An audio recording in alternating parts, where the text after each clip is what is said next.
তোমরা শুনেও প্রয়োজনে নিজে পড়ে দেখো।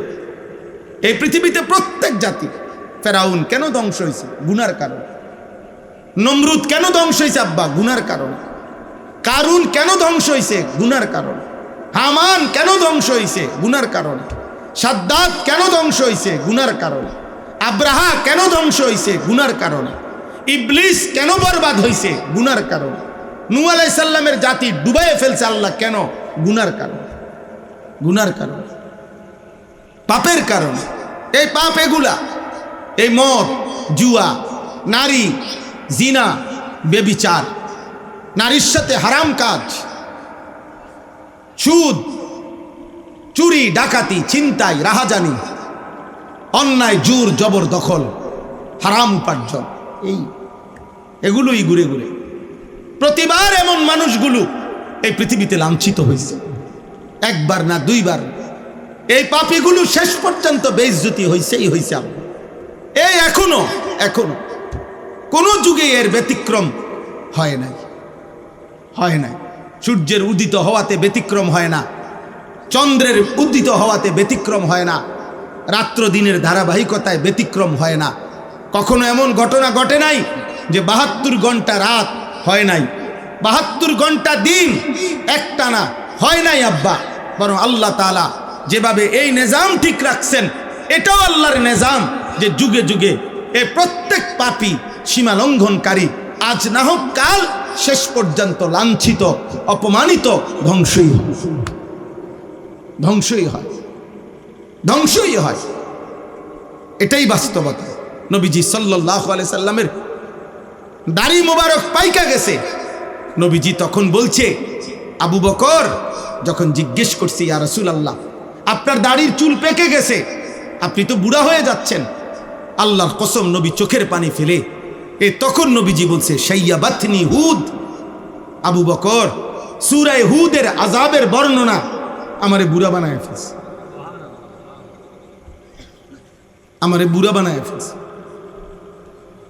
আমার প্রতি মিনিট ভয় লাগতেছে। সূরা হুদে এক এক পাপী জাতির আযাবের যে বর্ণনা আল্লাহ দিছে, আমার উম্মত যদি সেই পাপগুলো করে কি হবে তাদের পরিণতি? কি হবে তাদের পরিণতি? আজকে প্রিয় ভাই, এটাই বলতে চাই। শুনো, তোমরা নওজোয়ান, তোমরা কিশোর, তোমরা যুবক, দিবানিশি তোমরা বলো ইনসাফের সাথে যে তোমরা মোবাইল দিয়ে কি করছো? এত নারী, এত ছবি, এত অশ্লীল উলঙ্গ দৃশ্য কেন দেখো আব্বা? একজন পুরুষের জন্য কতটা নারী দরকার? একজন কিশোর বয়স মাত্র 16 বছর, এত কম বয়সে এত নারী দেখে ফেললা, এটা তো কুত্তারও স্বভাব না, এটা তো শূকরেরও স্বভাব। কুত্তাও তো মনে হয় এত নারীর পিছনে ঘুরবে না। বিষয়টা কি বলো? নাচ, গান, মদ, জুয়া, মোবাইল, অশ্লীলতা, বেহায়াপনা, চুল, চেহারা, লেবাস, পোশাক, সব কিছুতে আল্লাহকে এভাবে ছেড়ে দিলা, কোরআনকে এভাবে ত্যাগ করলা, ইসলামকে এভাবে ত্যাগ করলা। মদিনার নবী সাল্লাল্লাহু আলাইহি সাল্লাম তায়েফের রক্তে যিনি ছাড়া দেহ লাল হইল, পবিত্র রক্তে নবীজির জুতা আর পায়ের তালু জট বাইধা গেছে জমাট। নবীজির সাহাবী জায়েদ বলছে, তায়েফের রক্তের কারণে আমি নবীর জুতা পা থেকে খুলতে পারছিলাম না। আল্লাহ নবী সারা রাত তায়েফে যখন পাথরের আঘাত খাইছে, ওই রাত্রে নবী সারা রাত দাঁড়িয়ে তাহাজ্জুদ নামাজ পড়ছে, রক্ত মাখা দেহ নিয়া, আর কাঁদছে আল্লাহর কাছে, আল্লাহ আমার উম্মতরে মাফ করে দেন, মাফ করে দেন আল্লাহ, আপনি নারাজ হয়েন না। এত রক্ত দেখে আমার শরীরে আপনার যদি গুসা হয়, আপনি যদি আযাব দেন, তাইলে আমার জাতি শেষ হয়ে যাবে। নূহ আলাইহিস সালামের কওমকে 40 দিন পর্যন্ত পানির মধ্যে ডুবাইয়া শেষ করে দিছে। হুদ আলাইহিস সালামের কওম আল্লাহর নাফরমানির কারণে পৃথিবীর সবচেয়ে শক্তিধর মানুষ ছিল হুদ আলাইহিস সালামের কওম, কওমে আদ। আল্লাহর সৃষ্টিতে এর চাইতে শক্তিশালী কোনো মানুষ, লম্বা, দীর্ঘদেহী, মজবুত কাউকে আল্লাহ বানায় নাই। তাফসীরের মধ্যে আছে এই জাতি স্বাভাবিকভাবেই 40 হাত লম্বা হইত, 300 বছর পরে সাবালক হইত, বালেগ হইত।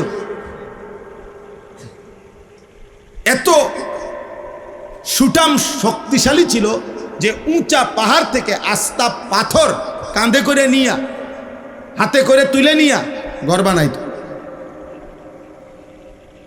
এত শক্তিশালী ছিল, কিন্তু 24 ঘন্টা আল্লাহর নাফরমানিতে লিপ্ত ছিল। কুফর, মূর্তি পূজা, শিরিক, মদ, নেশা, নারী, অশ্লীলতা, বেহায়াপনা, এর মধ্যেই ডুবা ছিল। হযরত হুদ আলাইহিস সালাম তাদেরকে দিবানিশি বলছেন যে হে আমার জাতি, আল্লাহর দিকে ফেরো, ঈমান আনো, কুফর শিরিক ত্যাগ করো, সমস্ত গুনাহ ত্যাগ করে আল্লাহর ইবাদত করো। ওরা বারবারই বলতো, নবী বলতেন আযাব আসবে, ওরা বলতো আইয়ুনা আশাদ্দু মিন্না কুওয়া, আমাদের চাইতে শক্তিশালী আছে কে, কে দিবে আযাব? নাউযুবিল্লাহ। একদিন কোরআনে আছে আল্লাহ তাআলা এই জাতির উপরে তুফান নামাইছেন, ঝড় তুফান। কোরআনে স্পষ্ট আয়াত আছে সাবআ লায়ালিন ওয়া থামানিয়াতা আইয়াম, 7 রাত 8 দিন এক টানা, 7 রাত 8 দিন এক টানা ঝড় তুফান হয়েছে। 1 সেকেন্ডের জন্য বন্ধ হয় না তুফান। এই এক টানা 8 দিন 7 রাতের তুফানে এই নাফরমান জাতি প্রত্যেকেই চিরতরে ধ্বংস হয়ে গেছে। বড় বড় গাছ যেমনি কাইটা ভাঙ্গা ভাঙ্গা পড়ে ঝড় তুফানে, এভাবে ভাঙ্গা ভাঙ্গা পড়ছে এই কওমে আদ, লুত আর হুদ আলাইহিস সালামের কওম। 3 নাম্বার সালেহ আলাইহিস সালামের কওম, কওমে সামুদ। এই নাফরমান জাতি আল্লাহর নাফরমানি করত, কুফর, শিরিক এবং যাবতীয় পাপ করত। মনে রাখবেন, মানুষের মধ্যে কিছু পাপ আছে কমন, মোটা দাগে, মোটা দাগে, মদ, জুয়া, গান, বাদ্য, নারীর সাথে হারাম, জিনা, ব্যভিচার, এগুলো, খুন, রাহাজানি, চুরি, ডাকাতি, ছিনতাই, ওজনে কম দেওয়া, হারাম উপার্জন করা, সুদ, কিস্তি, মনে করেন এগুলো সর্বযুগেই কমন বড় পাপ। সব যুগের নাফরমানরা, প্রত্যেক যুগের সীমা লঙ্ঘনকারী, গাদ্দার, পাপীরা, যারাই আল্লাহর জমিনে গাদ্দারি করছে, ওরা এই জাতীয় পাপের কোনো 1টা 2টা 4টার মধ্যেই লিপ্ত ছিল। এখনো আপনি সহজে দেখবেন, কেউ সুযোগ পায় কিংবা পায় না, কিন্তু প্রত্যেকেই এই নির্দিষ্ট কিছু পাপ আছে যেটা একটা আরেকটাকে টানে। যেমন মদের আড্ডা, নেশা যার মধ্যে আছে, নেশার আড্ডা, তার মধ্যে আপনার জিনা, গান, বাদ্য, তার মধ্যে এই মানসিকতা 100 আছে। প্রত্যেক নেশাখোর ব্যভিচারী, প্রত্যেক ব্যভিচারী নেশাখোর। যে নেশা করে সে নারীর সাথে অপকর্ম করে, যে নারীর সাথে অপকর্ম করে সে নেশাও করে, যে জুয়া খেলে সে নেশাও করে, যে নেশা করে সে জুয়াও খেলে। হারাম প্রেম যে করে ও মদের আড্ডা, জুয়ার আড্ডায়ও তার সম্পৃক্ততা আছে। সোজা কথা, মানে এগুলো একই খতিয়ানের, একই দাগের জমি। এই জাতীয় পাপ, এগুলো নিকৃষ্ট। প্রত্যেক যুগের পাপী যারা, নাফরমান যারা, সীমা লঙ্ঘনকারী যারা, বা তারা এই পাপগুলো কমন করে। নারীর সাথে গুনাহ, হারাম উপার্জন, অন্যায় জোর জবরদখল, মদের আড্ডা, জুয়ার আড্ডা, নারীর আড্ডা, জিনার আড্ডা, ব্যভিচারের আড্ডা। এটাই বাস্তবতা। আর এরকম প্রত্যেক নাফরমান যখন আল্লাহর দিকে ফিরে না, আর একটা নির্দিষ্ট সময় আসলে আল্লাহ তাআলা ওদেরকে ধ্বংস করে দেয়। এই সালেহ আলাইহিস সালামের কওম, আল্লাহ তাআলা তাদেরও নাফরমানির কারণে একদিন রাত গভীরে ঘুমন্ত ফজরের ওয়াক্তে ভোরবেলা একজন ফেরেশতা পাঠাইছেন, ফেরেশতা আইসা ওই জাতির উপরে একটা চিৎকার দিছে, চিৎকার, ফেরেশতার বিকট চিৎকারে ওই মানুষগুলো কান ফাইটা, ছোট বড় নারী পুরুষ সব মরে গেছে। কোরআনে আছে, এই সূরাতে আছে। 4 নাম্বার, লূত আলাইহিস সালামের কওম, যারা লজ্জাস্থানের চাহিদা পূরণের জন্য যাদের আখলাক ছিল কুকুর শুকরের মতো, যাদের মূল চাহিদা ছিল লজ্জাস্থানের চাহিদা, বেঁচে থাকার একটাই উদ্দেশ্য ছিল তাদের, যে লজ্জাস্থানের চাহিদা পূরণ, জিনা, সমকামিতা, কখনো নারীর সাথে কখনো পুরুষের সাথে, যেখানেই পাইতো কুত্তার মতো শুকরের মতো, চাহিদা একটাই, লজ্জাস্থানের চাহিদা পূরণ। এই বেঈমানদের মানসিকতা ছিল এটা। হাজার লক্ষবার বলার পরেও নবী লূত ফিরে নাই, তারা শেষ পর্যন্ত রেখে দিছে। 5 নাম্বার হলো কওমে শুআইব, শুআইব আলাইহিস সালামের কওম, যাদের সবচেয়ে বড় পাপ ছিল আল্লাহর কুফর শিরিক, মূর্তি পূজা তো করতই, আর সবচেয়ে বড় পাপ ছিল তারা হারাম উপার্জন করত। তাদের উপার্জনের নেশা ছিল যে যেমনে পারো ওজনে কম দিয়া, ঠকাইয়া, সুদে, হারামে, ধোকায়, প্রতারণায়, সিটারি কইরা রোজগার করতে হইব যেমনি হোক হারামের মাধ্যমে। হারাম উপার্জনের প্রচন্ড নেশা ছিল তাদের। ফলে কোনোভাবেই যখন এই গুনাহ ছাড়ে নাই, একদিন আল্লাহ তাআলা এই জাতিকেও ওই 3 নাম্বার জাতির মতো ঘুমন্ত অবস্থায় একদিন ভোরবেলা ফেরেশতা বিকট চিৎকার দিয়ে, এমন চিৎকার দিছে পুরা জাতি কান ফাইটা মরে গেছে, ছোট বড় সবাই। আমার ভাই, আমার কথাটা একটু মনোযোগ দিয়ে শোনো, এই আয়াতের সাথে বোঝানোর জন্য বলতেছি, অল্প একটু কথা মিলাইলেই কথা শেষ আমার। তাহলে এই 5টি জাতির নাম আমি বললাম। 1 নাম্বার নূহ আলাইহিস সালাম, 2 নাম্বার হুদ আলাইহিস সালাম, 3 নাম্বার সালেহ আলাইহিস সালাম, 4 নাম্বার লূত আলাইহিস সালাম, 5 নাম্বার শুআইব আলাইহিস সালাম। কেউ লজ্জাস্থানের চাহিদা পূরণ করতে গিয়ে গুনাহ করত, কেউ উপার্জনের ক্ষেত্রে গুনাহ করত, হারাম উপার্জন করত, কেউ হারাম নেশার আড্ডায় নাফরমানি করত। মূল কথা হলো মোটা দাগে মদ, জুয়া, জিনা, বেবিচার, হারাম উপার্জন, এর মধ্যেই তাদের মূল এই পাপীদের সীমাবদ্ধতা ছিল।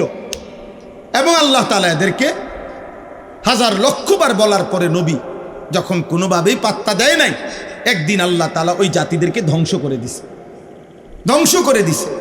কোরআনুল কারীমের মধ্যে এই সূরা আছে, আল্লাহ বলেন এক একটা জাতিকে এভাবে ধ্বংস করছে, পরবর্তী কেউ দেখে মনে করছে এখানে পৃথিবীতে জীবনে কোনোদিন কোনো মানুষ ছিল, এইটার চিহ্ন নাই, কাআন লাম ইয়াগনাউ ফিহা, যেন তারা এখানে কোনোদিন বসবাসই করে নাই, এমনভাবে নিশ্চিহ্ন করে দিছে, এইভাবে নিশ্চিহ্ন করে দিছে, এভাবে নিশ্চিহ্ন করে দিছে। এখন শুনেন, এই সূরাটা কোরআনুল কারীমের মধ্যে এই 5 জন নবীর আযাবের, কওমের সম্প্রদায়ের আযাবের ঘটনা, পাপের ঘটনা, নবীদের তাদেরকে ফিরাইবার চেষ্টা, এই কথাগুলো অন্যান্য সূরার মধ্যেও আছে, কিন্তু সবচেয়ে বিস্তারিত পূর্ণাঙ্গভাবে এই সূরাটার মধ্যে আছে। কোন সূরা বলেন না? কোন সূরা? সূরা হুদ, 11 নম্বর সূরা। 2-1 জন বুঝবান, আপনারা বলেন কোন সূরা? এই সূরাতে। আচ্ছা, তাহলে এই সূরার মধ্যে নবীজি যখন এই সূরাটা নাজিল হয়েছে, নবী সাল্লাল্লাহু আলাইহি সাল্লাম খেয়াল করছে যে হায়, পাপের কারণে, নাফরমানির কারণে আল্লাহর আযাব পূর্ববর্তী জাতির উম্মতকে এভাবে একেবারে গোষ্ঠী শুদ্ধা নিশ্চিহ্ন করে দিছে। এই বিষয়টা নবীজির কলিজার মধ্যে খুব ভয়, পেরেশানি তৈরি হয়েছে। নবী সাল্লাল্লাহু আলাইহি সাল্লাম এবার এই সূরা নাজিল হওয়ার পরে এত বেশি চিন্তিত আর পেরেশানি হয়ে গেছে যে আহা, আমার উম্মত যদি, এরাও যদি এই পাপগুলোতে, এই মদে, জুয়া, নারী, জিনা, ব্যভিচার, লজ্জাস্থানের হারাম চাহিদা, উপার্জনের হারাম কামাই, আল্লাহর নাফরমানিতে লিপ্ত হয়, আমার কওম, আমার সম্প্রদায়, আমার উম্মত, তাদের পরিণতি কি হবে? আহা, আল্লাহ যদি তাদেরকেও চিরতরে ধ্বংস করে দেয়, এই টেনশনে এই পরিমাণ নবী অস্থির হয়ে গেছে, এই পরিমাণ কাঁদতে শুরু করছে। খোদার কসম, এই সূরা নাজিল হওয়ার পরেই কিছুদিন পরেই আল্লাহ নবীর সর্বপ্রথম এই দাড়ি মুবারকের একটা চুল, দুইটা চুল সাদা হয়ে গেছে। তখন হযরত আবু বকর সিদ্দিক রাদিয়াল্লাহু তাআলা আনহু, নবীজির কলিজার টুকরা সাহাবী আবু বকর, তিনি প্রথম নবীজিকে এটা দেখে জিজ্ঞেস করছে, ইয়া রাসূলুল্লাহ কাদ শিবতা, হে আল্লাহর নবী, আহা আপনি তো দেখি বুড়ো হয়ে যাচ্ছেন, আপনার দি দাড়ি সাদা হওয়া শুরু হয়ে গেছে। আব্বা তুমি মোবাইলটা নামায় লাও, এমনি শোনো বাবা, এমনি শোনো, তুমি শোনো, তোমার ভালোর জন্য শোনো আব্বা, কষ্টই করতেছো তো শোনো, ফায়দা হয় না ভাই, ফায়দা হয় না। ছোট ভাই তোমরা তো বুঝতেছো না কোনোভাবেই।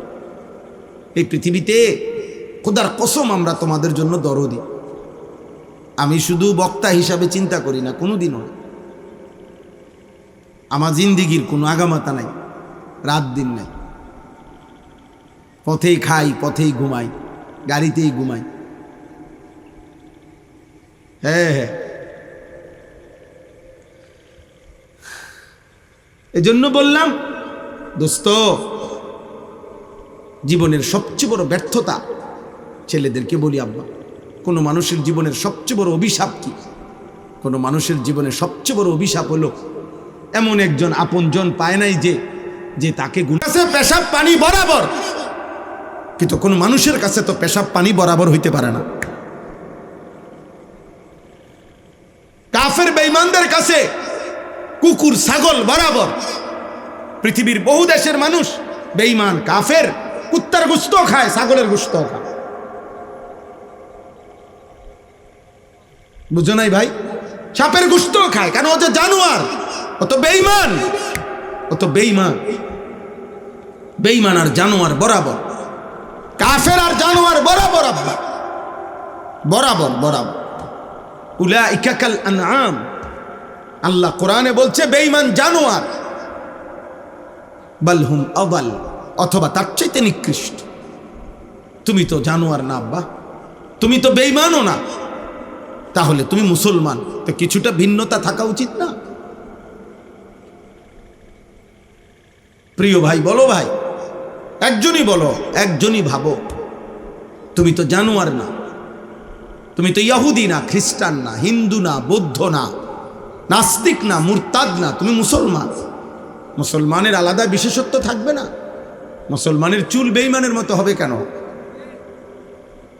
মুসলমানের জামা পোশাক বেঈমানের মতো হবে কেন? মুসলমানের রুচি পছন্দ বেঈমানের মতো হবে কেন? তাহলে বেঈমানের সাথে তোমার পার্থক্য কি আব্বা? পার্থক্য কি? ইনসাফ করো, একজন ইনসাফ করো।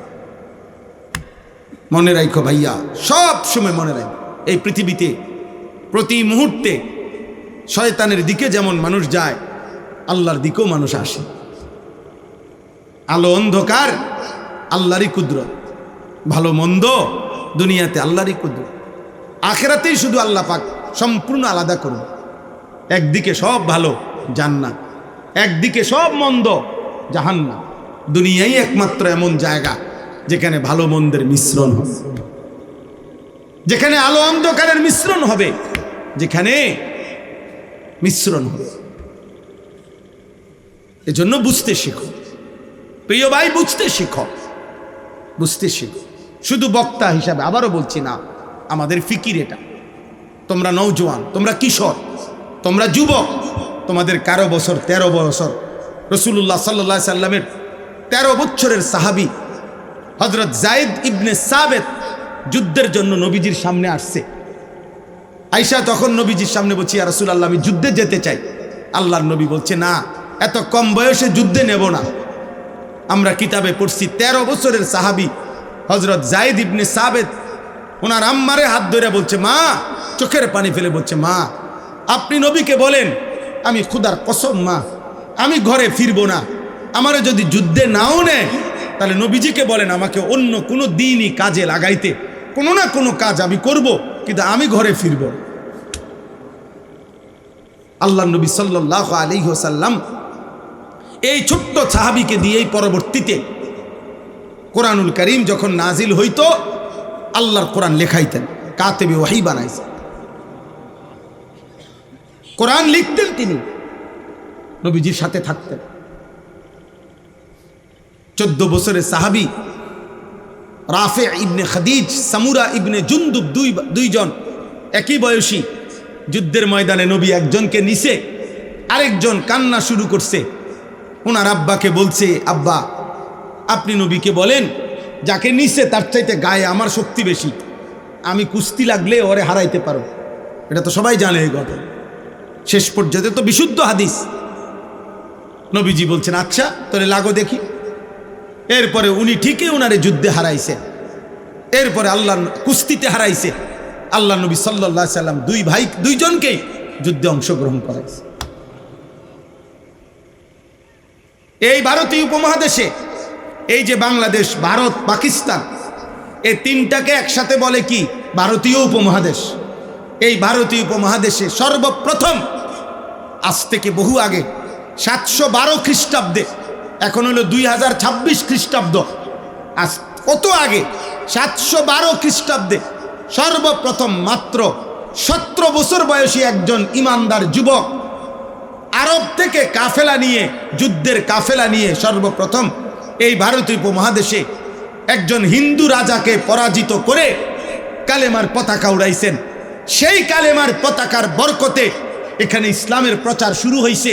তারপরে আজকে আমরা এই কোটি কোটি মুসলমান এই ভারতীয় উপমহাদেশের মধ্যে এর প্রথম ব্যক্তি যিনি ছিলেন তিনি মাত্র 17 বছরের মুহাম্মদ ইবনে কাসেম রাহমাতুল্লাহ আলাইহি। আজ এই কোটি কোটি ইমানদারের নেক আমলের সওয়াব সে পাবে।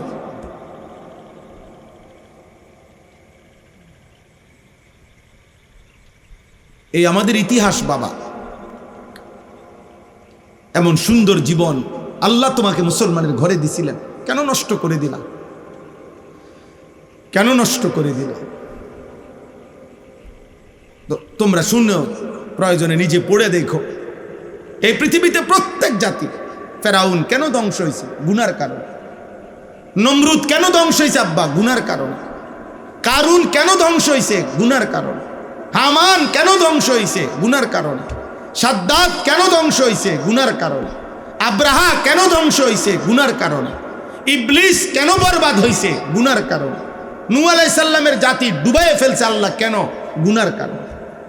গুনার কারণ, পাপের কারণ। এই পাপ এগুলা, এই মদ, জুয়া, নারী, জিনা, বেবিচার, নারীর সাথে হারাম কাজ, সুদ, চুরি, ডাকাতি, ছিনতাই, রাহাজানি, অন্যায়, জোর জবরদখল, হারাম উপার্জন, এগুলোই ঘুরে ঘুরে প্রতিবার এমন মানুষগুলো এই পৃথিবীতে লাঞ্ছিত হয়েছে, একবার না দুইবার। এই পাপীগুলো শেষ পর্যন্ত বেইজ্জতি হয়েছেই হয়েছে। এই এখনো কোন যুগে এর ব্যতিক্রম হয় নাই, হয় নাই। সূর্যের উদিত হওয়াতে ব্যতিক্রম হয় না, চন্দ্রের উদিত হওয়াতে ব্যতিক্রম হয় না, রাত্র দিনের ধারাবাহিকতায় ব্যতিক্রম হয় না। কখনো এমন ঘটনা ঘটে নাই যে 72 ঘন্টা রাত হয় নাই, 72 ঘন্টা দিন একটানা হয় নাই আব্বা। বরং আল্লাহ তাআলা যেভাবে এই নিজাম ঠিক রাখছেন, এটাও আল্লাহর নিজাম যে যুগে যুগে এই প্রত্যেক পাপী, সীমা লঙ্ঘনকারী আজ না হোক কাল শেষ পর্যন্ত লাঞ্ছিত, অপমানিত, ধ্বংসই হয়, ধ্বংসই হয়, ধ্বংসই হয়। এটাই বাস্তবতা। নবীজি সাল্লাল্লাহু আলাইহি সাল্লামের দাড়ি মোবারক পাইকা গেছে। নবীজি তখন বলছে, আবু বকর যখন জিজ্ঞেস করছি, ইয়া রাসূলুল্লাহ আপনার দাড়ির চুল পেকে গেছে, আপনি তো বুড়া হয়ে যাচ্ছেন। আল্লাহর কসম নবী চোখের পানি ফেলে তখন নবীজি বলছে, শাইয়াবাতনি হুদ। আবু বকর সূরা হুদের আযাবের বর্ণনা আমারে বুড়া বানায় ফেলছে, আমারে বুড়া বানায় ফেলছে। আমার প্রতি মিনিট ভয় লাগতেছে সূরা হুদে এক এক পাপী জাতির আযাবের যে বর্ণনা আল্লাহ দিছে, আমার উম্মত যদি সেই পাপগুলো করে কি হবে তাদের পরিণতি, কি হবে তাদের পরিণতি? আজকে প্রিয় ভাই এটাই বলতে চাই, শুনো, তোমরা নওজোয়ান, তোমরা কিশোর, তোমরা যুবক, দিবানিশি তোমরা বলো ইনসাফের সাথে যে তোমরা মোবাইল দিয়ে কি করছো? এত নারী, এত ছবি, এত অশ্লীল উলঙ্গ দৃশ্য কেন দেখো আব্বা? একজন পুরুষের জন্য কতটা নারী দরকার? একজন কিশোর বয়স মাত্র 16 বছর, এত কম বয়সে এত নারী দেখে ফেললা, এটা তো কুত্তারও স্বভাব না, এটা তো শূকরেরও স্বভাব। কুত্তাও তো মনে হয় এত নারীর পিছনে ঘুরবে না। বিষয়টা কি? বিষয়টা কি বলো? নাচ গান, মদ, জুয়া, মোবাইল, অশ্লীলতা, বেহায়াপনা, চুল, চেহারা, লেবাস, পোশাক, সব কিছুতে আল্লাহকে এভাবে ছেড়ে দিলা, কোরআনকে এভাবে ত্যাগ করলা, ইসলামকে এভাবে ত্যাগ করলা। মদিনার নবী সাল্লাল্লাহু আলাইহি সাল্লাম তায়েফের রক্তে যিনি ছাড়া দেহ লাল হইল, পবিত্র রক্তে নবীজির জুতা আর পায়ের তালু জট বাইধা গেছে জমাট। নবীজির সাহাবী জায়েদ বলছে, তায়েফের রক্তের কারণে আমি নবীর জুতা পা থেকে খুলতে পারছিলাম না। আল্লাহ নবী সারা রাত তায়েফে যখন পাথরের আঘাত খাইছে, ওই রাত্রে নবী সারা রাত দাঁড়িয়ে তাহাজ্জুদ নামাজ পড়ছে, রক্ত মাখা দেহ নিয়া, আর কামছে আল্লাহর কাছে, আল্লাহ আমার উম্মতরে মাফ করে দেন, মাফ করে দেন, মাফ করে দেন আল্লাহ, আপনি নারাজ হয়েন না। এত রক্ত দেখে আমার শরীরে আপনার যদি গুসা হয়, আপনি যদি আযাব দেন, তাইলে আমার জাতি শেষ হয়ে যাবে। সেই নবী সাল্লাল্লাহু আলাইহি ওয়াসাল্লাম হাসরের ময়দানে বলবে, উম্মত 365 দিনে একদিনও ফজরের নামাজ পড়তে পারলা না, একদিনও না, একদিনও মনে পড়ে নাই। এই পৃথিবীতে হাদিস কিতাবে আছে, নবীজি তার উম্মতকে, সাহাবাদেরকে শেষ কোন নামাজে দেখে গেছেন? আল্লাহর কসম, কোরআন হাতে বললাম, একজন ছেলেও যদি বুঝো, নবীজি তার উম্মতকে শেষ দেখে গেছে ফজরের ওয়াক্ত। কসম আল্লাহ, সোমবার দিন রবিউল আউয়াল মাসে নবীজি ইন্তেকাল করছে যেদিন, সেদিন ফজরের নামাজে সাহাবায়ে কেরামকে পুরা মসজিদ ভরা দেখছে, খুশি হয়েছে, মুচকি হাসি দিছে। এরপরে জোহরের নামাজের ওয়াক্ত হওয়ার আগ মুহূর্তে আল্লাহ নবী সাল্লাল্লাহু আলাইহি সাল্লাম ইন্তেকাল করছে। নবীজি শেষ হাসি, শেষ খুশি সাহাবাদের প্রতি হয়েছেন ফজরের নামাজে দেখে, ফজরের নামাজে দেখে। আল্লাহ নবী সাল্লাল্লাহু আলাইহি সাল্লাম যাকে ফজরের নামাজে দেখতেন না, তিনি বলতেন, স্পষ্ট হাদিসে আছে, ফজরের নামাজে যে মসজিদে যেত না নবীজির যুগে, নবীজি বলতেন, নিশ্চয়ই মুনাফিকের জন্য এশা এবং ফজরের জামাতে পড়া কঠিন। এজন্য সমস্ত কিতাবে আছে কথা, ফজরের নামাজে প্রমাণ হয় কে মুমিন কে মুনাফিক, জুমার নামাজে না। কোনো হাদিসে কথা নাই যে জুমার নামাজের ফজিলত অনেক, অনেক নেকি, অনেক নেকি, অনেক নেকি, কিন্তু আপনি মুমিন না মুনাফিক এটা চিহ্নিত করার প্রমাণ ফজরের নামাজ। কোন নামাজ বলেন না, কোন নামাজ? বুখারীতে হাদিস আছে, নবীজি বলছে, আমার মন চায় ফজরের অনুপস্থিত মুসল্লিকে আমি নিজে আগুন নিয়ে গিয়া তার ঘর ওই নাফরমানকে সহ জ্বালায়া দিই। আল্লাহর কসম, এটা বুখারীর হাদিস, বুখারী শরীফের শ্রেষ্ঠ কিতাবের হাদিস। নবীজি বলছেন, আমার দিল চায় এই নাফরমানকে আমি ঘর সহ আগুনে জ্বালায় ফেলি। যিনি তোমাকে আগুনে জ্বালায় ফেলতেই চাইছে দুনিয়াতে, আখেরাতে তুমি এই আমলনামা নিয়ে গিয়েই তোমারে সুপারিশ করে জান্নাত দিয়ে দিবে। সুপারিশ তোমার মামুর বাড়ি, হ্যাঁ,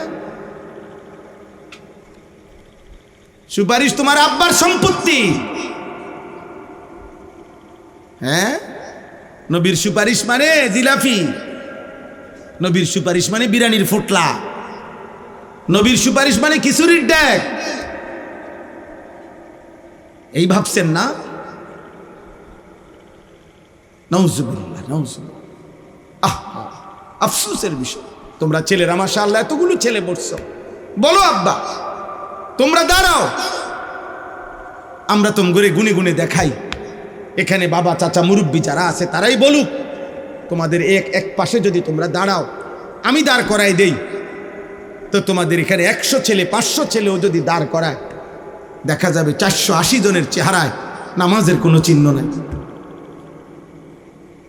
হায় হায় নিকৃষ্ট নাফরমান, যে কপাল আল্লাহকে সেজদা দেয় না, খোদার কসম ও তো মানুষ না, ও তো হাইওয়ান, ও তো জানোয়ার, ও তো পশু, ও তো পশু। ওই কপালে তো থুতু মারা উচিত, যে কপাল আল্লাহকে সেজদা দেয়।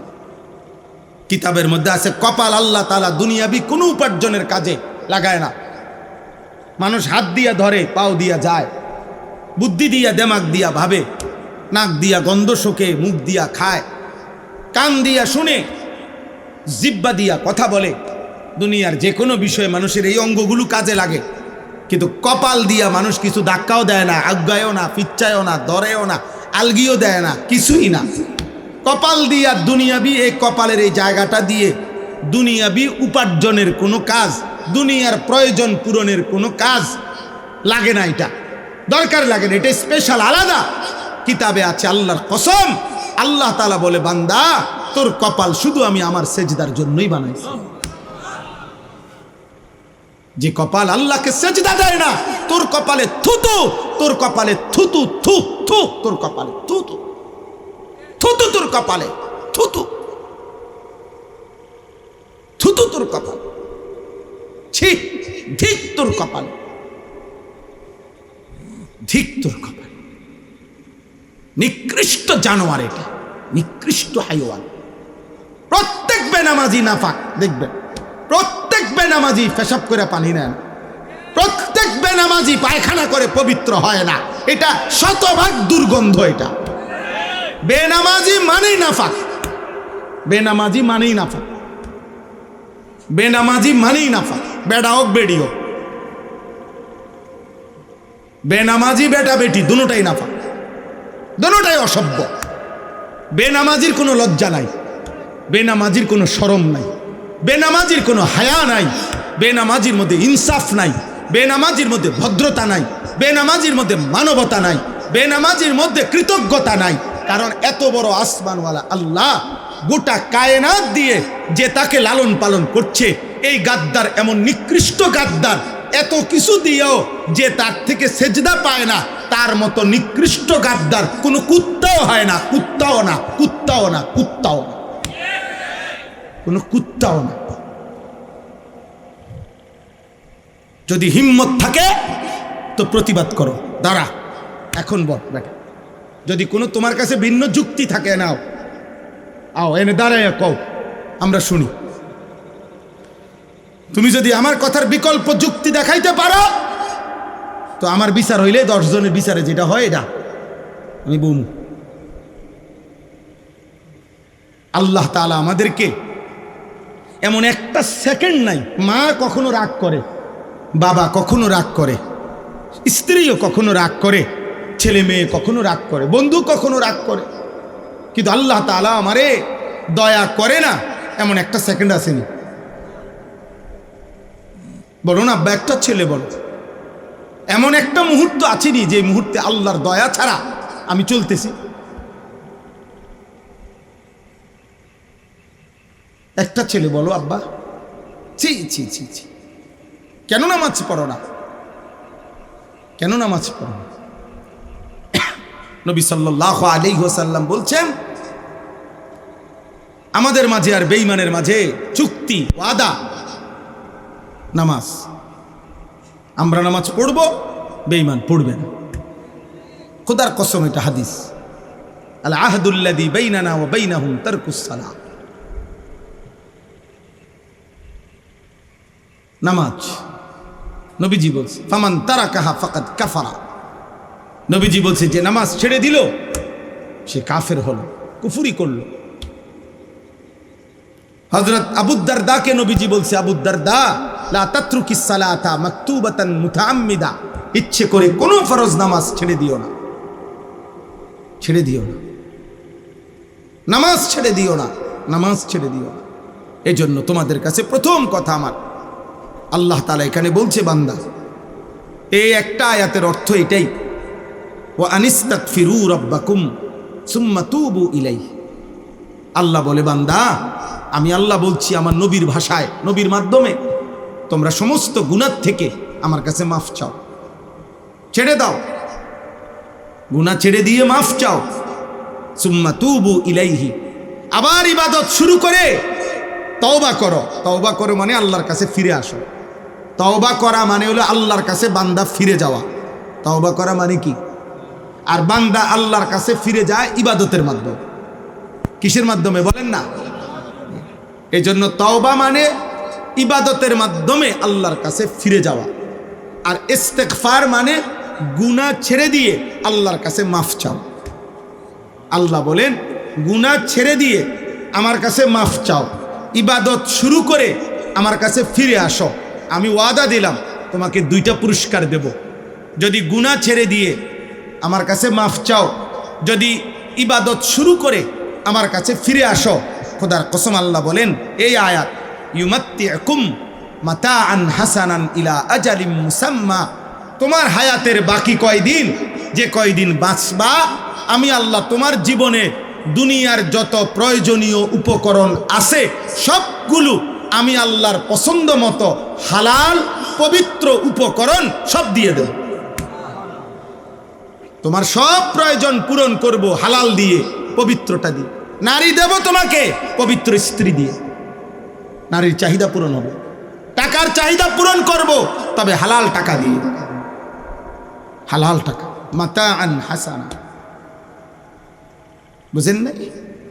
এখনো আমার লজ্জাস্থানের চাহিদা পূরণ হইতেছে জিনার মাধ্যমে, ব্যভিচারের মাধ্যমে, বেশ্যাপতিতার কাছে গিয়া, হারাম নর্তকীর কাছে গিয়া, নিকৃষ্ট কোনো বেপর্দা বেহায়া অসভ্য চরিত্রহীন কোন মেয়ের মাধ্যমে, পুরুষের মাধ্যমে, যে লজ্জাস্থানে নাপাক ব্যবহারের মাধ্যমে, উলঙ্গ ছবি দেখার মাধ্যমে, নর্তকী দেখার মাধ্যমে, এটা হলো একটা চাহিদা পূরণ। এটা তো নিকৃষ্ট চাহিদা পূরণ, এটা তো হারাম। কিন্তু আল্লাহ বলে না, আমি তোমার চাহিদা পূরণ করব পবিত্র স্ত্রী দিয়ে। এক তো হলো টাকা আসতেছে, সুদের টাকা, কিস্তির টাকা, লোনের টাকা, জুয়ার টাকা, মিথ্যা কথা বলার টাকা, ওজনে কম দিয়া টাকা, ছিনতাই করা টাকা, চুরির টাকা, ডাকাতির টাকা, অনিয়ম করে টাকা, মানুষের সম্পদ লুণ্ঠন করে টাকা, হ্যাঁ, এগুলোও টাকা। এটা হইলো টাকার প্রয়োজন পূরণ হইল। কিন্তু আল্লাহ বলে না, আমি এমনটা না, আমার গুনাহ ছেড়ে দিয়ে আমার কাছে আসলে, ইবাদত করিলে আমি হালাল দ্বারা পবিত্র টাকা দিয়েই তোমার প্রয়োজন পূরণ। ইউমাত্তিউকুম মাতাআন হাসানান ইলা আজালিম মুসাম্মা। আল্লাহ বলেন প্রয়োজন পূরণ করে দেব সব। এজন্য ইমানদারের সব প্রয়োজনই পূরণ হয়। আব্বা সবাই প্রয়োজন। এই পৃথিবীতে সবাই ভাত খায়, এই পৃথিবীতে সবাই লজ্জাস্থানের চাহিদা পূরণ হয়, কিন্তু কারোটা হালাল, কারোটা হারাম। সম্পদ সবারই কম বেশি হয়। ধনী সব লাইনে আছে, ফকির সব লাইনে আছে। সিটারির লাইনেও ধনী আছে, সিটারির লাইনেও গরিব আছে। আবার ইমানদারের লাইনেও ধনী আছে, ইমানদারের লাইনেও গরিব আছে। সাহাবায়ে কেরামের মধ্যে ধনী সাহাবিও ছিলেন, গরিব সাহাবিও ছিলেন না? এখন হুজুরদের মধ্যে সারা বাংলাদেশের হুজুর সব ইনকাম বরাবর, কথা বলে না কেন? হ্যাঁ বলেন, ইনকাম বরাবর সব। তো তাইলে এটা কিচ্ছু না, কম বেশি। এটা হুজুর হওয়া বা না হওয়া, মাদ্রাসায় পড়া বা না পড়া, অথবা স্কুলে পড়া বা না পড়া, আল্লাহর কসম টাকা পয়সা কম বেশির মধ্যে এটার কোনো প্রভাব নাই। টাকা পয়সা কম বেশির মূল হিসাব কার কাছে? কার কাছে বলেন না? মাদ্রাসায় পড়লেই পয়সা কম, স্কুলে পড়লেই পয়সা বেশি, এটা কে বলছে? কোন জাতিসংঘে? কেডা কেডা বলছে এটা? আপনাদের একটা বিবেকে একটা উদাহরণ বলেন তো। সারা বাংলাদেশে প্রতিদিন যারা ভিক্ষা করে, ভিক্ষা, এরা সব হুজুর? কথা কয় না? এরা সব মাদ্রাসা ছাত্র? তো তাহলে এরা ভিক্ষা করে কা? কথা বলেন না কা? ওরা ভিক্ষা করে কেন? তাহলে এটা কার ফয়সালা? আল্লাহর ফয়সালা। আল্লাহর ফয়সালা, আল্লাহর ফয়সালা। জেনারেল শিক্ষিত সবার ইনকাম বরাবর, সিএনজি ড্রাইভার সবার ইনকাম বরাবর, মুদি দোকানদার সবার ইনকাম বরাবর। কথা বলে না? তো বরাবর না কেন? হেরা তো হুজুর না। তাহলে এটা কোনো কি না? কথা না। কথা হলো রিজিক কম না বেশি এটা কার হাতে? আল্লাহ। এক মারফুত মায় দোনোজনের লেগে দোয়া করছে কলজা দিয়া। ও একজন কোটিপতি আরেকজন ফকির, এক লগে বিদেশ। আমাগো গ্রামে দুইজন 16 বছর পরে বিদেশতে আইছে। একজনে বাড়ি গাড়ি করছে, আরেকজনে আমারে নিজে বলছে, ভাই প্যান্ট যেটা পরা প্যান্ট কয়টা আরেকজনের তে হাওলাত করে আইছে। প্যান্টও ছিল না, একটা ফিন্দার প্যান্ট আরেকজনের থেকে হাওলাত করিয়া তো প্যান্ট ফিন্দা আইছে। ভাই একই একই একই কোম্পানির চাকরি করছে, এক জায়গা। এমন কেন? এমন কেন বলেন? তাহলে ফায়সালা কার? তো এই জন্য আল্লাহ বলেন, বান্দা গুনাহ ছেড়ে দাও, ইবাদত করো, আমি হালাল এবং পবিত্র দিয়েই তোমার দুনিয়ার প্রয়োজন পূরণ করো। হারাম লাগবে না, হারাম লাগবে। ওয়ায়ুতি কুল্লাদি ফদলিন ফদলা। আর দ্বিতীয় পুরস্কার হলো, আমি আল্লাহ আখিরাতে তোমার প্রত্যেকটা নেক আমলের সর্বোচ্চ বিনিময় জান্নাত দিয়ে দিই।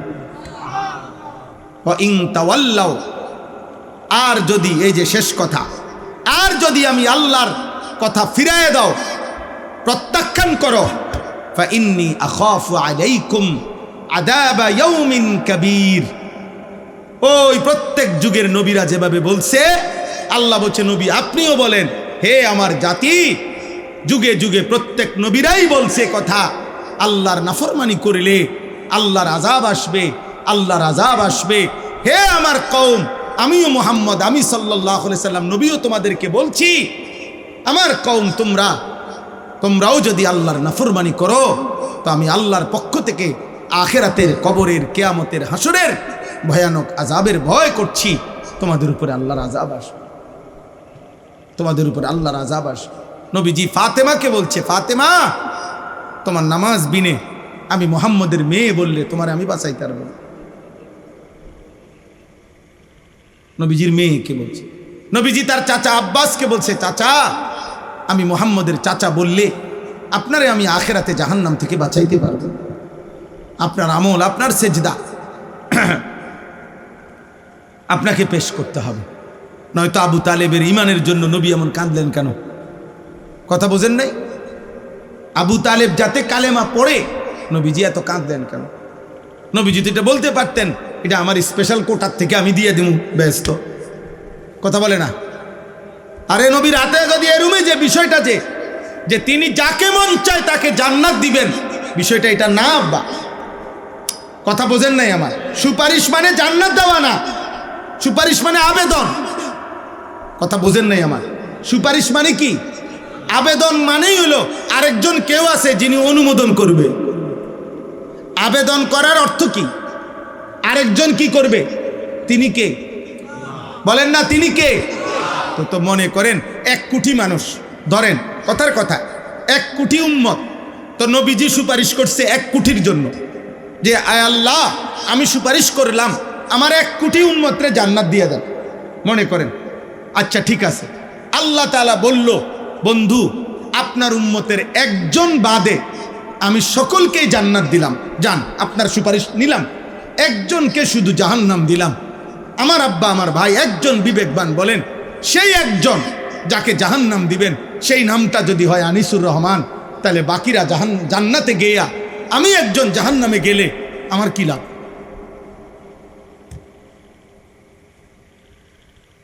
বাকিদের জান্নাতে যাওয়ার দ্বারা আমার কি লাভ? বলেন না, বলো না আব্বা, বলো। আমার দোস্ত, আমার ভাই, অতএব রাত অনেক হয়েছে। আমার প্রিয় ভাই হজরত মৌলানা সোয়াইব আহমদ আশরাফি দামাত বারাকাতুহুমুল আলিয়া, মৌলানা অনেক সুন্দর বয়ান করছে, শক্তভাবে বলছেন শুধু বাহ্যিক প্রকাশ্যে মুনাফিকের মোমেনের পরিচয় দিলে হবে না আব্বা। ভোটার আইডি কার্ড দিয়ে আখেরাত চলবে না রে আব্বা, জন্ম নিবন্ধন সনদ দিয়ে আখেরাত চলবে না, তোর কপালের সেজদা দিয়ে আখেরাত চলবে। হালাল হারামের পার্থক্য দিয়ে আখেরাত, সেজদা বন্দিগির মাধ্যমে আখেরাত। এজন্য আজকে রাত গভীরে আপনাদের সবার কাছে বললাম, ছেলেরা তোমাদের কাছেও বললাম, একটা ছেলেও যদি বুঝো, দয়া করে নিজেদের উপরে দয়া করো, নিজের উপরে রহম করো আব্বা, নিজের উপরে রহম করো, নিজের উপরে রহম করো। কোরআনুল কারীমের মধ্যে আল্লাহ তাআলা স্পষ্ট বলছে, ওয়ালান তারদা আনকাল ইয়াহুদ ওয়ালান নাসারা হাত্তা তাত্তাবিআ মিল্লাতাহুম।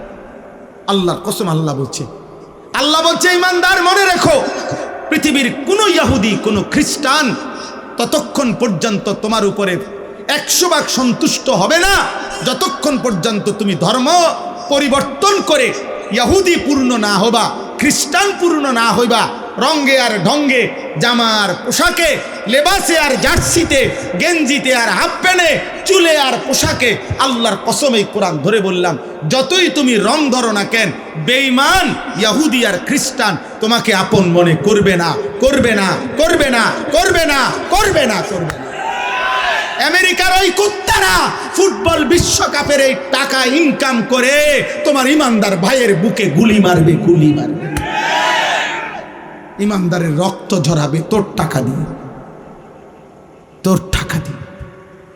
একটি বিশ্বকাপ ফুটবল খেলার সাথে শুধু আব্বা এটা খেলা না, তোমার যদি কলিজা থাকে, বিবেক থাকে, তুমি খবর নিও, এই বিশ্বকাপ ফুটবল খেলার সাথে কোটি কোটি কোটি কোটি ডলারের, কোটি কোটি ডলারের মদের বিক্রি হবে। এই খেলার প্রত্যেকটা গ্যালারিতে অজস্র অগণিত মানুষ মদ পান করবে, এর সাথে মদের গভীর সম্পর্ক।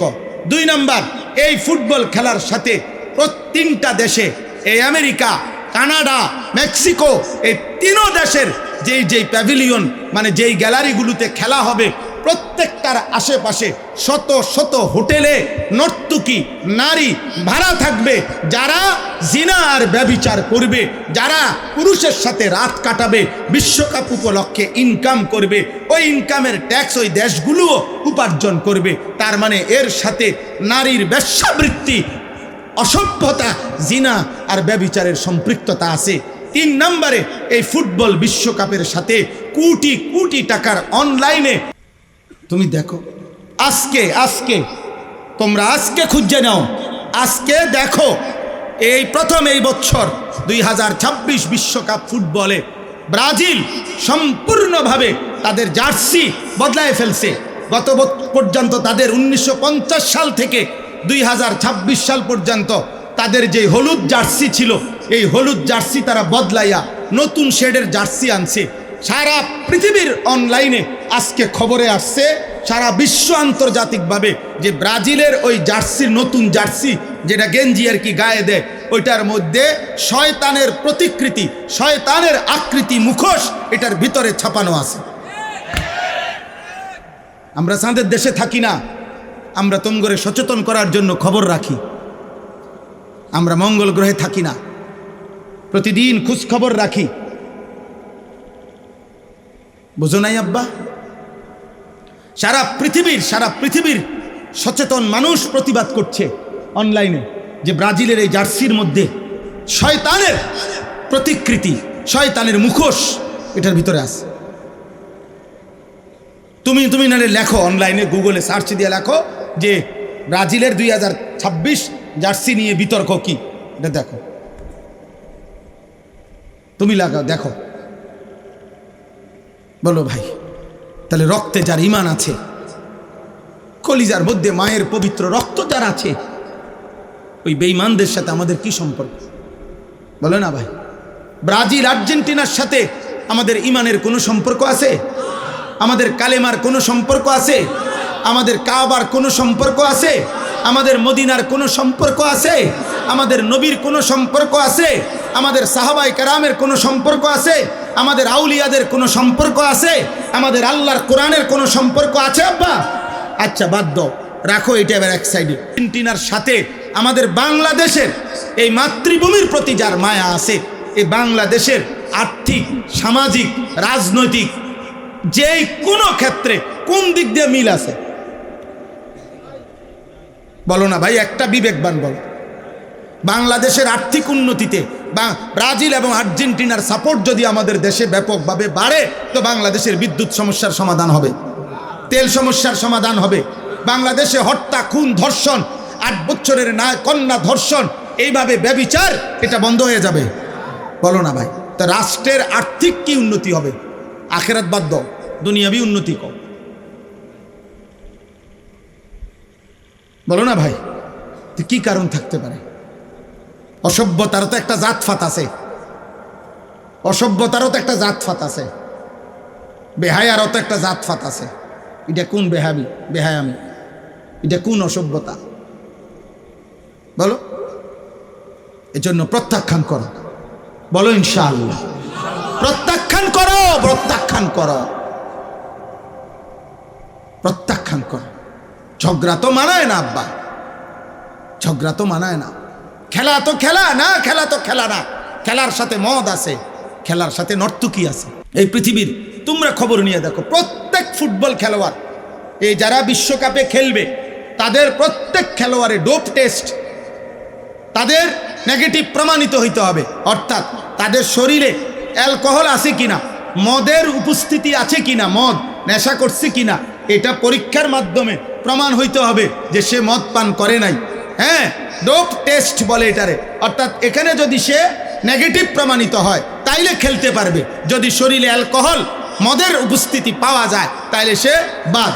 তাইলে বোঝা গেল ফুটবল খেলার মধ্যে এই খেলোয়াড়রা অসংখ্য যারা নেশা করে, এই নেশা তাদেরকে উত্তাল বানায় ফেলে।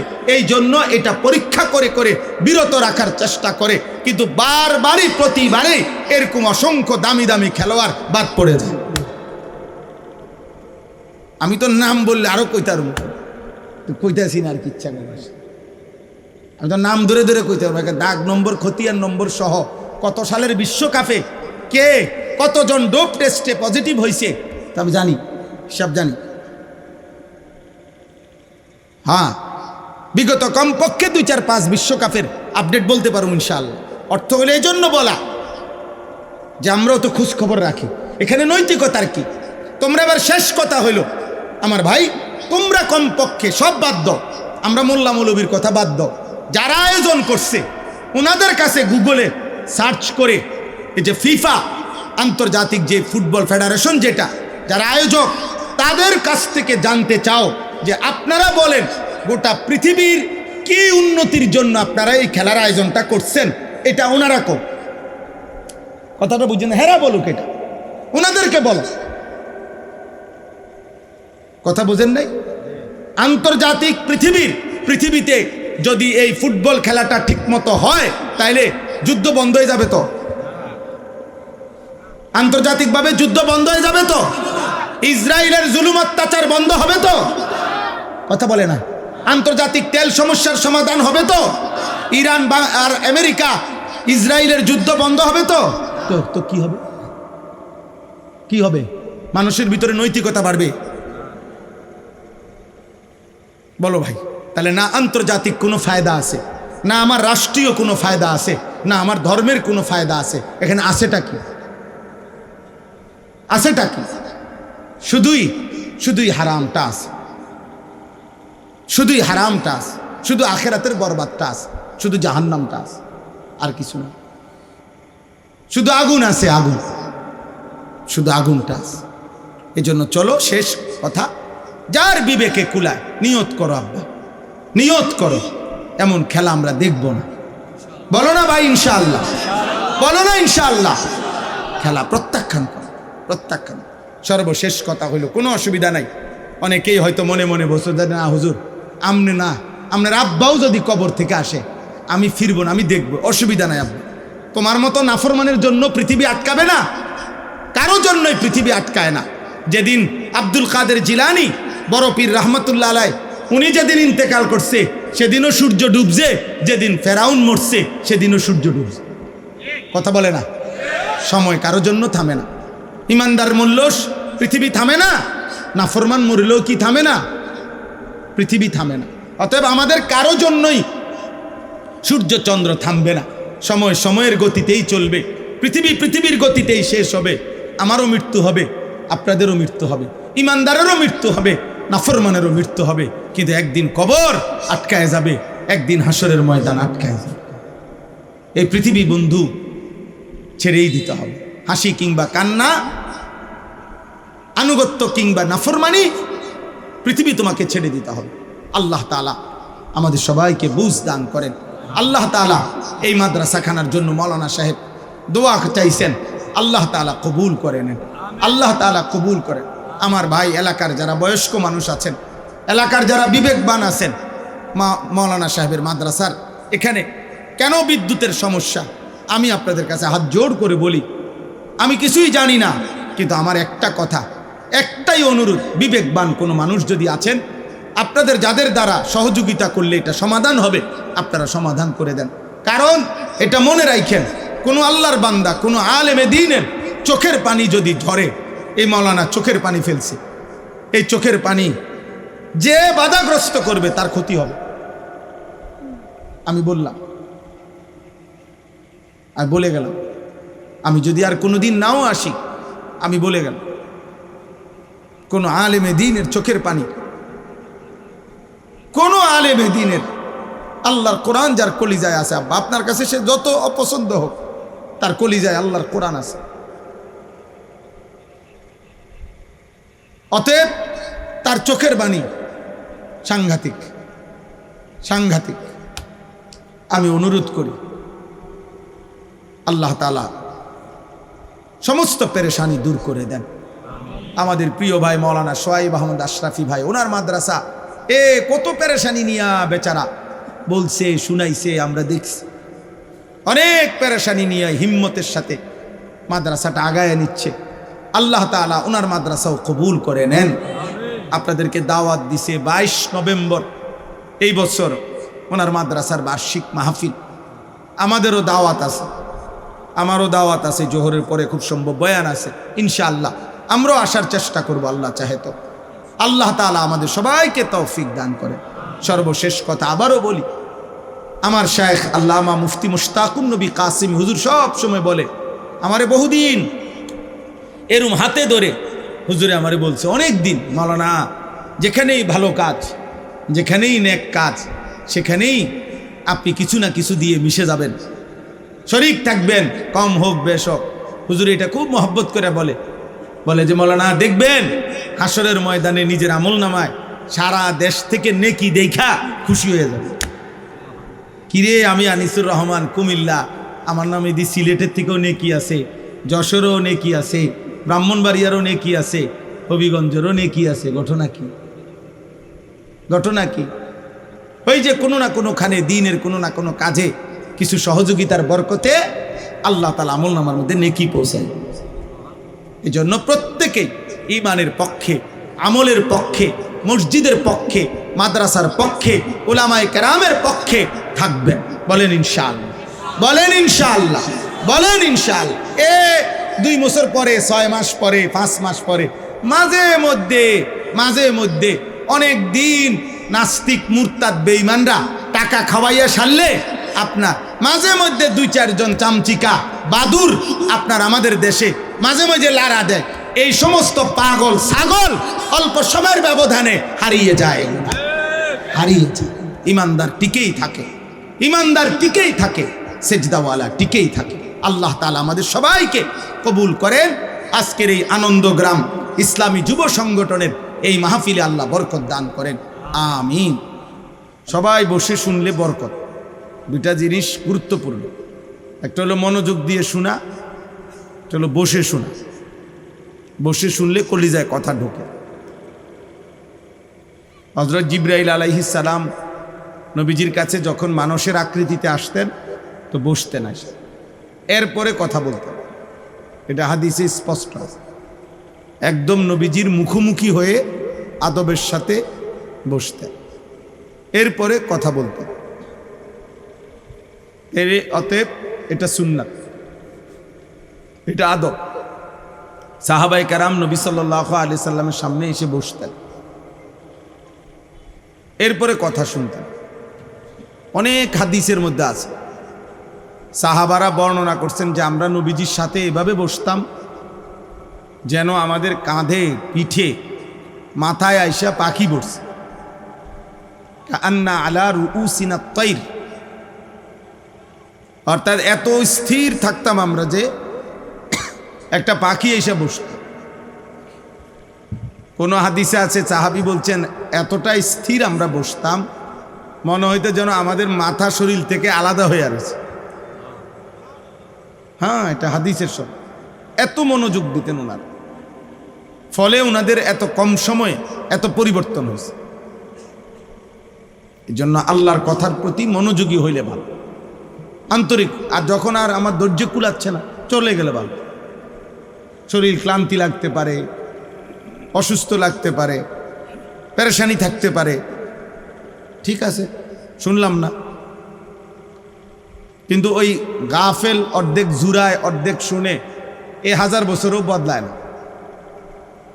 বুট খায়, বাদাম খায়, ওয়াজও শুনে, ওই মানুষের কখনোই পরিবর্তন হয় না। এই শুনে আর কি,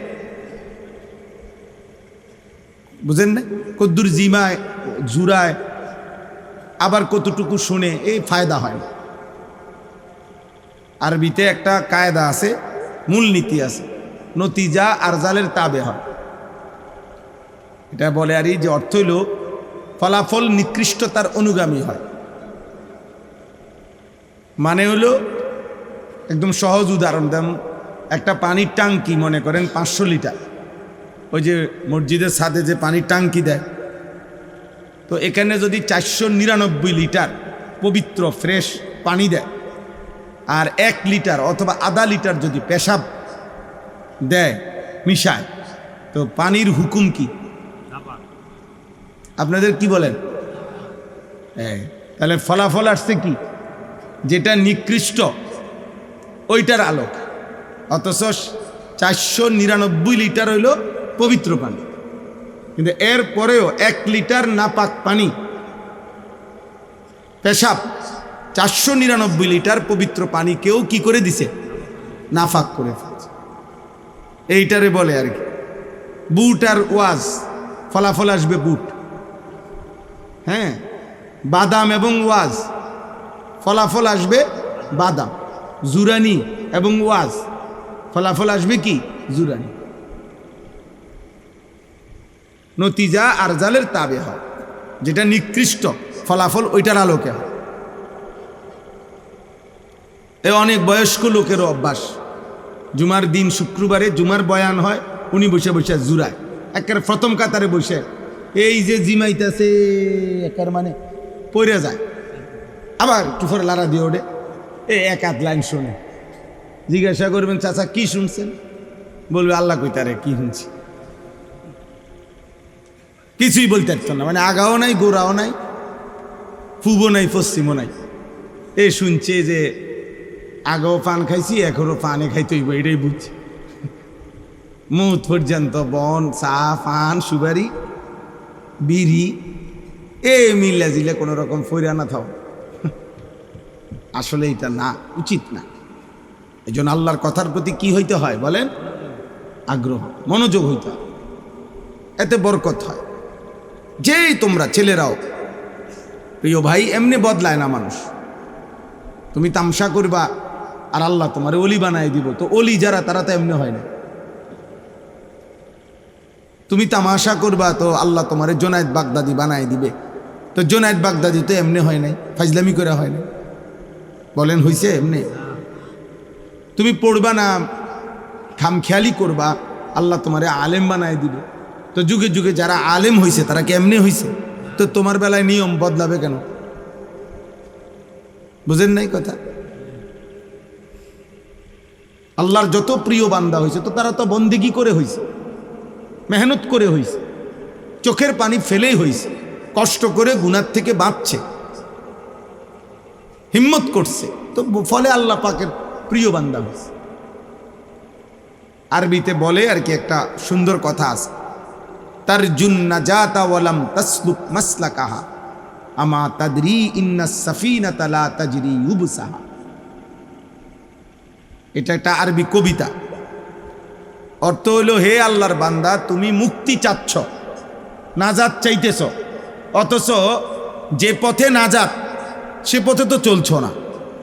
তুমি কি জানো না শুকনায় নৌকা চলে না? ইন্নাস সাফিনাতা লা তাজরি ইউবসাহা, শুকনার মধ্যে কি নৌকা চলে? তাহলে কোথায় নিতে হয়? তো ঠিক ওই কবি বলতেছে, শুকনায় যেমন নৌকা চলে না, নাফরমানিতে তো আল্লাহ মিলে না, বেআমলিতে তো কি মিলে না? আল্লাহ মিলে না। বাত মিলে, দুনিয়া মিলে, দুনিয়া তো কুত্তারও মেলে,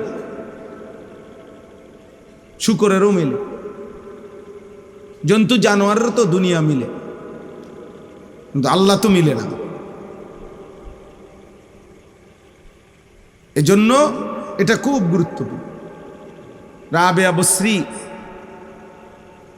ওনারও কবিতা আছে, একটা লাইন আছে, উনি বলছেন, লাউ কানা হুব্বুকা সাদিকান লা আতা'তাহু ইন্নাল মুহিব্বা লিমান ইউহিব্বু ইউতা। যে শোনো, যদি তোমার আল্লাহ রসুলের প্রতি ভালোবাসা থাকতো সত্যিকার, তাহলে তো তুমি আল্লাহ রসুলের আনুগত্যই করতা। তুমি কি জানো না যে যাকে ভালোবাসে সে তো তাকেই অনুসরণ করে? ভালোবাসি যাকে, অনুসরণ করে বুঝি আরেকজনকে। বলেন না, বিবেক কি বলে? মানুষ পছন্দ করে যাকে, অনুসরণ তাকে করে না অন্যকে? তাকেই করে, তাকেই করে। এজন্য প্রত্যেকে, ছেলেরা তোমাদেরকেও বলি বাবা, চুল, চেহারা, লিবাস, পোশাক, চাল চলন, তোমার চেহারাই প্রমাণ করে তুমি কেমন। আলাদা আইডেন্টি করার দরকার কি? এটা এমনিই তো বোঝা যায়, এমনিই তো বোঝা যায়।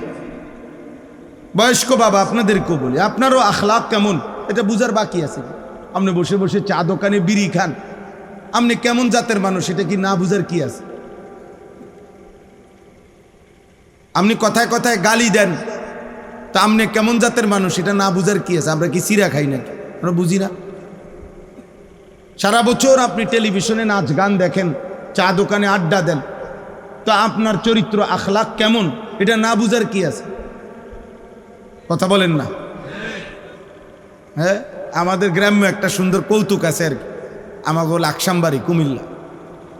তো ওইখানে এক বেটা ভাত খাইতেছে বসে বসে, তা আরেকজন আইয়া কিও ভাত নি খাও? কয় না, কদুর মাটি কাটি। এই বেটা, আমি দেখতেছি পরিষ্কার তুমি ভাত খাইতেছ। কত তাহলে দেখলে কসকা, তো দেখতেই আসো বেটা ভাত খাই, আবার দেখো ভাত নি খাও। মানে এটা তো বুঝাই যাইতেছে আমি কি খাইতেছি, ভাত খাইতেছি। তো তুমি আবার এটা কি জিগাইলা যে ভাত নি খাও? এই জন্য বলছি উল্টাটা মাটি কাটি। তাইলে বুঝা গেল মানে আপনি কি করছেন, আপনার চাল চলন, উঠা বসা, এটা কি মানুষ দেখলে বোঝে না?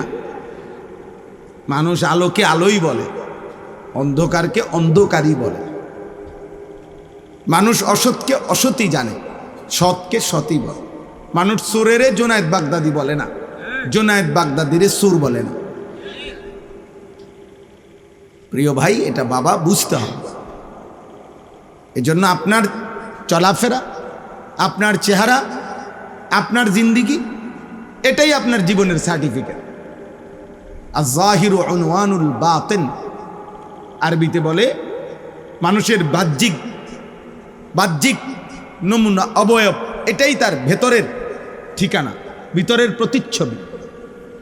ভেতরে ঈমান আমল কদ্দুর কি আছে এটা বাহিরের বাহ্যিকতা দিয়েই বোঝা যায়।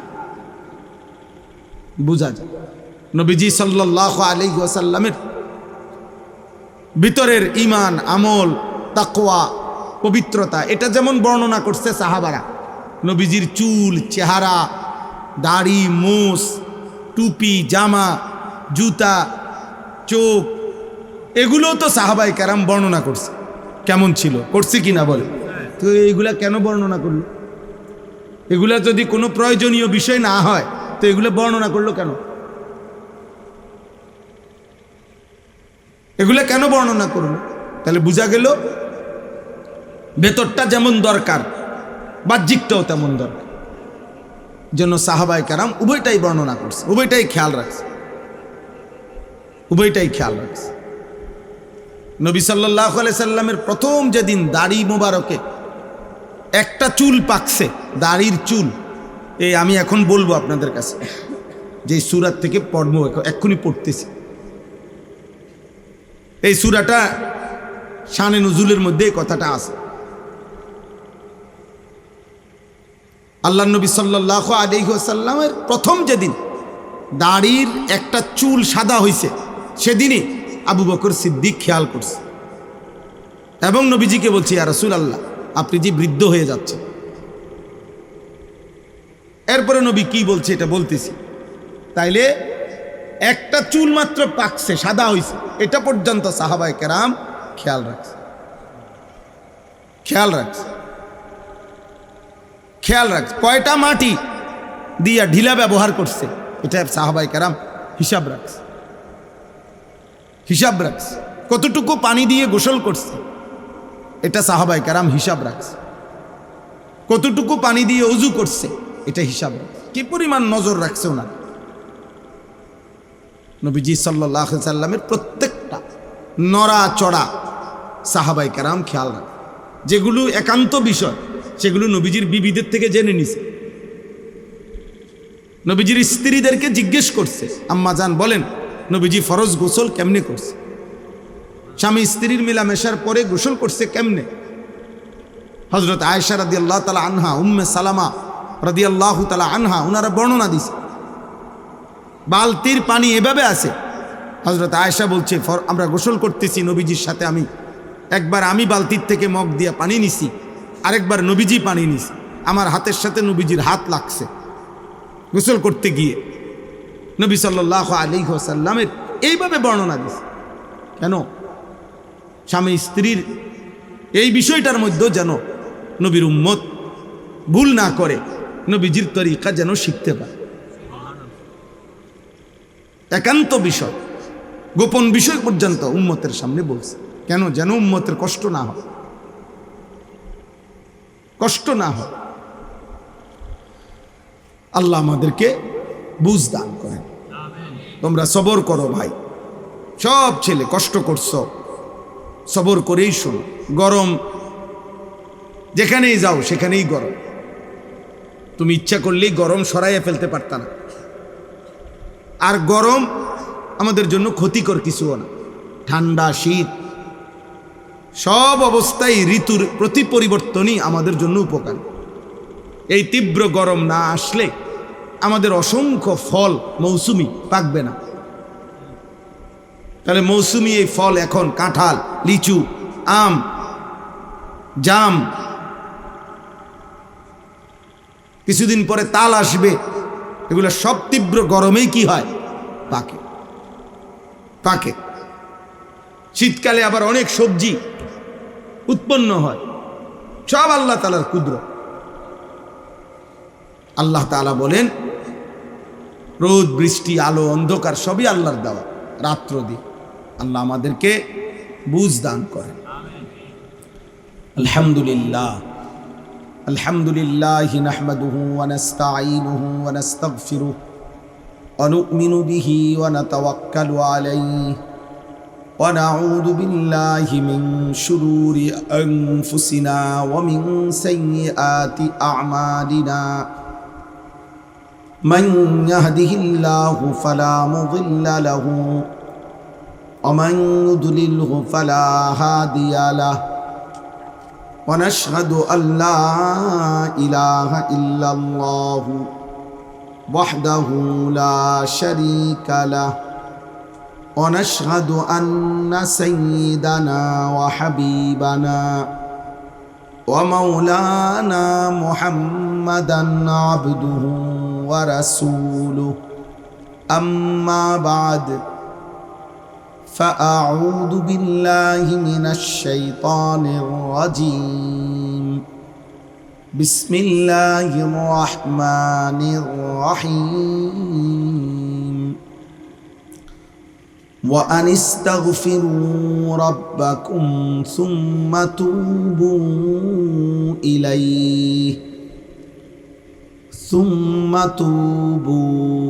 إليه يمتعكم متاعا حسنا إلى أجل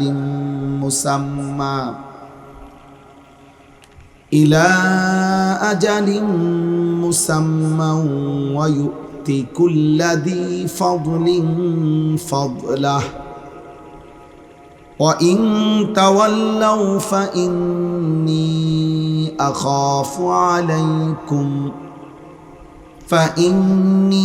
أخاف عليكم عذاب يوم كبير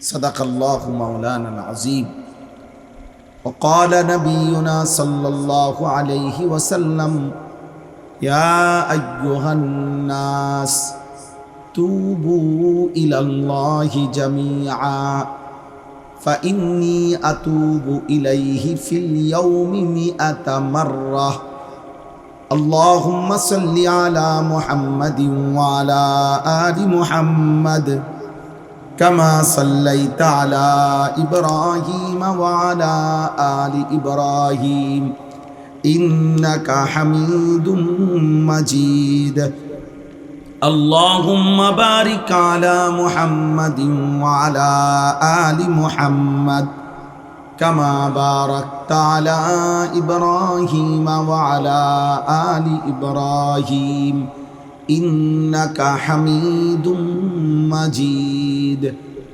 سبحانك لا علم لنا إلا ما علمتنا إنك أنت العليم الحكيم الحمد لله আল্লাহ পাক রব্বুল ইজ্জত জুল জালাল ওয়াল ইকরামের ফজল করম রব্বুল আলামিনের অপরিসীম ইহসান মেহেরবানি দয়া আল্লাহ তাআলা আমাদেরকে আজ 6 জুন 2026 রোজ শনিবার হবিগঞ্জ মাধবপুর হরসপুর আনন্দগ্রাম ইসলামী যুব সংগঠনের উদ্যোগে আজকের এই চতুর্থ ইসলামী সম্মেলনে আল্লাহ তাআলা আমাদেরকে আসবার বসবার আল্লাহর জন্যই জমা হওয়ার তৌফিক দান করেছেন আলহামদুলিল্লাহ। পবিত্র কোরআনুল কারীমের 11 নম্বর পারা 11 নম্বর সূরা, সূরাটির নাম হচ্ছে সূরা হুদ। একজন নবীর নাম হুদ আলাইহিস সালাম, এই নবীর নামে এই সূরাটা। এই সূরার একটি মাত্র আয়াত 3 নম্বর আয়াত আমি তেলাওয়াত করেছি। অল্প একটু সময়ে ইনশাআল্লাহ কিছু কথা তো বলেই ফেললাম, আর অল্প একটু সময়ে এই একটি আয়াতকে সামনে রেখে সামান্য কিছু কথা আমরা আরজ করতে চাই। আল্লাহ তাআলা আমাদেরকে তৌফিক দান করেন। এই সূরাটার নাম হচ্ছে সূরা হুদ। এই কোরআনুল কারীমের মধ্যে 114টি সূরা, তার মধ্যে এটা 11 নম্বর সূরা। কোরআনুল কারীমের মধ্যে মোট 25 জন নবী এবং রাসূলের নাম আছে। কতজন? 25 জন। এই 25 জন নবী এবং রাসূলের মধ্যে উল্লেখযোগ্য কয়েকজন নবীর ঘটনা কোরআনুল কারীমে বারবার আছে, একাধিকবার আছে, বারবার আছে। এর মধ্যে 5 জন নবীর ঘটনা আছে এরকম, যেই 5 জন নবী ওনাদের জাতিকে আল্লাহর নাফরমানি থেকে, পাপ থেকে, কুফর শিরিক এবং যাবতীয় গুনাহ থেকে বাঁচাইবার জন্য দিবানিশি সর্বোচ্চ চেষ্টা করছে, সর্বোচ্চ মেহনত করছে, কিন্তু তারা তাদের নাফরমানিরও সর্বোচ্চ সীমা অতিক্রম করছে। নবীদের আহ্বানের ন্যূনতম পাত্তা দেয় নাই, বরং প্রতি মুহূর্তে আল্লাহর নাফরমানির উপরে সীমা লঙ্ঘন, অহংকার বাড়াবাড়ি করছে, বাড়াবাড়ি করতে থাকছে। নবী যতবারই নিষেধ করছে, বারবারই বলছে, হে আমার জাতি, আল্লাহর দিকে ফিরে আসো, আমি তোমাদের উপরে আযাবের ভয় করতেছি, আযাবের ভয় করতেছি, আযাবের ভয় করতেছি। আর প্রত্যেকবারেই ওই অসভ্য জাতি, নাফরমান জাতি তুচ্ছ তাচ্ছিল্য করে, ঠাট্টা করে করে নবীদেরকে বলছে, কই তোমার খোদার আযাব, নিয়ে আসো, নিয়ে আসো, কই আযাব, যে আযাব, ফাতিনা বিমা তাইদুনা, তুমি যদি সত্যবাদী নবী হও তো আল্লাহর আযাব আনো। এইভাবে বলতো। এই বলতে বলতে, এই ঠাট্টা মস্কারি করতে করতে, গুনাহ আর নাফরমানির সীমা লঙ্ঘন করতে করতে আল্লাহ তাআলা প্রত্যেক জাতির উপরেই এই 5টা নবীর ঘটনা এখানে আছে। 5 জন নবীর কওমকে আল্লাহ তাআলা চূড়ান্ত আযাব দিয়ে ধ্বংস করে দিছে, একদম শেষ করে দিছে। ছোট বাচ্চা, কোলের বাচ্চা, দুধের বাচ্চা, পেটের বাচ্চা, নারী, পুরুষ, জওয়ান, বুড়া, সব শেষ করে দিছে আল্লাহ তাআলা। আল্লাহ তাআলা এই 5 জন নবীর নাম হলো নূহ আলাইহিস সালাম 1 নাম্বার, 2 নাম্বার হুদ আলাইহিস সালাম, 3 নাম্বার সালেহ আলাইহিস সালাম, 4 নাম্বার লূত আলাইহিস সালাম, 5 নাম্বার শুআইব আলাইহিস সালাম। এই 5 জন, নূহ আলাইহিস সালাম, হুদ আলাইহিস সালাম, সালেহ আলাইহিস সালাম, লূত আলাইহিস সালাম, শুআইব আলাইহিস সালাম, এই 5 জন নবী কওম সম্প্রদায় গুনার মধ্যে সীমা লঙ্ঘন করেছিল, পাপের মধ্যে, এবং এই পরিমাণ বাড়াবাড়ি করছে যে কোনোভাবেই ফিরতে চায় নাই, কোনোভাবেই না, বরং প্রতিবারই তুচ্ছ করছে, প্রতিবারই অহংকার করছে, প্রত্যেকবারই সীমা লঙ্ঘন করছে। আর আল্লাহ তাআলা নবীর মাধ্যমে বলতে বলতে বলতে বলতে বলতে মহান আল্লাহ পাকের যেদিন ফয়সালা হয়েছে, সেদিন আল্লাহ তাআলা প্রত্যেক নবীকেই বলছে, এবার তুমি সরে পড়ো, তোমার জাতিকে আমি ধ্বংস করব, তোমার জাতিকে আমি শেষ করে দেব। এবং আল্লাহ তাআলা শেষ করে দিছে, শেষ করে দিছে। এর মধ্যে